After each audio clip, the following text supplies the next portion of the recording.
Bom dia, meu nome é Marco Túlio, estamos aqui em nome da Secretaria Estadual de Saúde para falar para vocês um pouco sobre a linha de cuidados de atendimento do AVC. Nós vamos falar sobre como reconhecer esses sinais, como a pessoa está evoluindo com o quadro de um AVC. Primeiramente, a gente precisa entender que o AVC ele é um quadro súbito. Ele não é um quadro que vai progredindo, né? Não vai piorando com o decorrer dos dias, semanas, meses. É um quadro súbito, uma instalação aguda, né, de uma perda de força, de uma perda de sensibilidade. A gente vai comentar mais na frente um pouquinho sobre esses sinais. Tá? Então, é sempre importante a gente determinar quando que começou esses sintomas, né? O horário preciso em que iniciou esses sintomas. Quando que começou o déficit, quando que começou a alteração visual, alteração sensitiva, tá? Porque isso vai nos ajudar muito, né, na questão da indicação do tratamento para o AVC nesses casos. Então, se o paciente dormiu e acordou com déficit, a gente tem que considerar a última hora em que ele foi visto bem, né? Antes dele dormir, como é que ele estava? Estava bem? Estava sem sintoma? Então, vai contar para a gente sempre nessas situações, quando o paciente acorda com déficit, como ele estava antes, que tempo que ele estava, né, que foi visto bem. Tá? Então, como reconhecer esses sinais? Existem algumas alterações que são bem sugestivas e que a gente bate muito na tecla para a população, principalmente para reconhecer os sinais que alguém esteja tendo um AVC. Esses sinais são a alteração da força ou da sensibilidade de um ou de ambos os lados do corpo, né? Então, a perda da força de um ou dos dois lados. Esses testes são testes simples, onde a gente pode pedir para a pessoa estender os dois braços, né, com a palma da mão virada para cima, e segurar aí uns 10 segundos. A gente vai observar que o paciente vai tender a cair, ou não vai conseguir nem levantar a mão. Tá? Ou um teste simples, né, pedir para o paciente dar um sorriso e a gente observar se tem uma assimetria, uma alteração da face, né? De um lado ele não consegue, o sorriso puxa para um lado. Então esses sinais são alguns testes básicos que a gente consegue fazer. Além disso, observar, né, se o paciente também relata uma perda da sensibilidade de um dos lados do corpo, tá? No braço e na perna daquele lado. Lembrar que a perda da força também ela pode acontecer tanto no membro superior e membro inferior ao mesmo tempo, ou só de um membro, ou só de um braço, ou só de uma perna. Tá? E frisando novamente com vocês, um quadro de instalação aguda, né? Um quadro que começou agora, recente, tá? Então não é um quadro arrastado. Outro sinal, né, que é bem característico da gente determinar também e avaliar é essa dificuldade para o paciente ter de enxergar com um ou com ambos os olhos, seja por perda de parte do campo da visão, né? Como a gente observa aqui nessas imagens, o paciente perde metade do campo da visão de um olho, metade do campo da visão do outro, ou um quadrante, né, da visão de um olho, um quadrante da visão do outro olho, tá?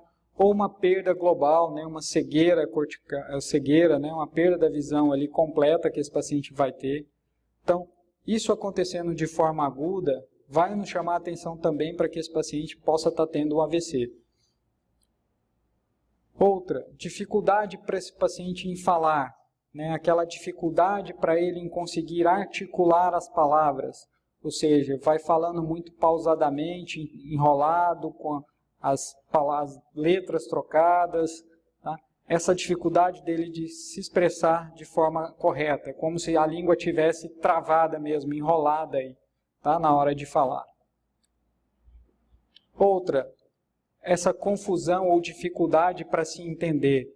Ou seja, o paciente não consegue compreender aquilo que a gente fala, né? A gente pede para ele fazer ou obedecer um comando simples, levantar um braço, levantar uma perna, ele não consegue entender.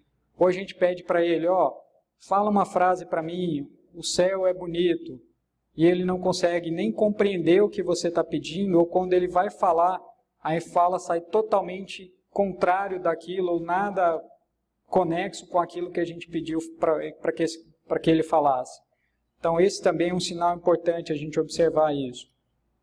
Outra, dificuldade na marcha, né, ou no equilíbrio. Então esse paciente vai ter ali uma dificuldade para andar, né, cambaleando, meio desequilibrado, caindo para um lado, para o outro. Na hora que vai andar, ele vai tendendo, às vezes, a cair para um lado. Tá? Então, alteração do equilíbrio, às vezes na coordenação motora. Então, sinais também que o paciente possa estar tendo um AVC. E o último, né, é uma dor de cabeça súbita, uma dor de cabeça intensa, né, muito diferente daquele padrão habitual que o paciente tem. Às vezes o paciente já tem um problema de dor de cabeça, de enxaqueca, por exemplo, mas essa dor de cabeça é muito diferente daquele padrão habitual, é uma dor mais intensa, não melhora com remédios comuns, com analgésicos comuns, ela vai persistindo, vai aumentando de intensidade. Então, é importante a gente, nesses sinais, a gente levar esse paciente para que seja avaliado, que possa ser realmente um quadro de AVC também. Tá? Então, esses sinais e sintomas, né, que a gente comentou bem aí falando, alteração da força ou da sensibilidade, a dificuldade para o paciente de enxergar com um ou com ambos os olhos, essa dificuldade para falar, essa confusão, dificuldade para se entender e se comunicar, dificuldade da marcha, do equilíbrio, da coordenação motora.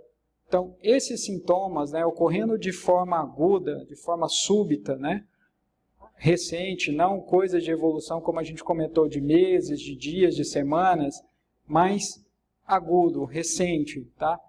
Começou, acordou, estava andando e de repente perdeu a força do braço, ou perdeu a força da perna, ou teve dificuldade, andou e de repente ele começou a cambalear, foi caindo mais para um lado, ele tendia a andar, ele andava mais caindo para o lado direito, ou acordou e de repente eu estava bem em casa e de repente começou a apresentar a língua meio travada, meio enrolada.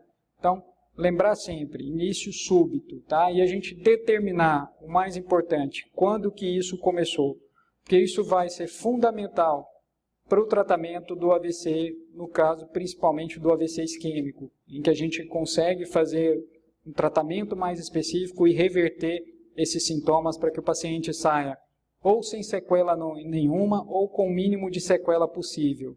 Tá? E no caso da gente identificar esses sinais e sintomas, a gente imediatamente ligar para um serviço de atendimento de emergência como o SAMU, ou encaminhar esse paciente para uma unidade de saúde o mais rápido possível, para que ele seja avaliado por um médico, tá? E esse médico possa realmente confirmar essa possibilidade desse paciente estar tendo um AVC e encaminhar para unidades específicas onde a gente vai começar a ter agora no nosso estado para atendimento para esses pacientes com AVC agudo. Importante sempre, né, quando a gente for avaliar esses pacientes, a gente sempre aferir, medir o HGT, né? O hemoglucoteste, o teste, furar o dedinho, medir como está a glicose, que muitas vezes esse paciente pode ser só uma hipoglicemia, tá? E manifestar como esses sinais e sintomas bem característicos, parecendo que ele está tendo um AVC e é só uma hipoglicemia. E aferir a pressão arterial, tá? A gente não preocupa muitas vezes de tentar baixar muito rápido a pressão, que às vezes em algumas situações a pressão até é importante ela ficar um pouquinho mais alta, tá? A gente ser um pouco mais conivente e levar esse paciente para a emergência para poder ser avaliado. Certo? Pessoal, era isso que eu teria para falar para vocês sobre esses sinais e sintomas, essa recomendação que a gente queria passar, né? A gente vai estar batendo muito nessa tecla com vocês de reconhecer esses sinais, tá? Não deixar isso passar despercebido, porque a gente sabe que quanto mais rápido a gente conseguir diagnosticar, mais rápido encaminhar esse paciente para uma emergência, melhores as chances dele sair sem sequelas, dele sair tendo uma vida completamente funcional, muito próximo àquilo que ele tinha antes de ter o AVC.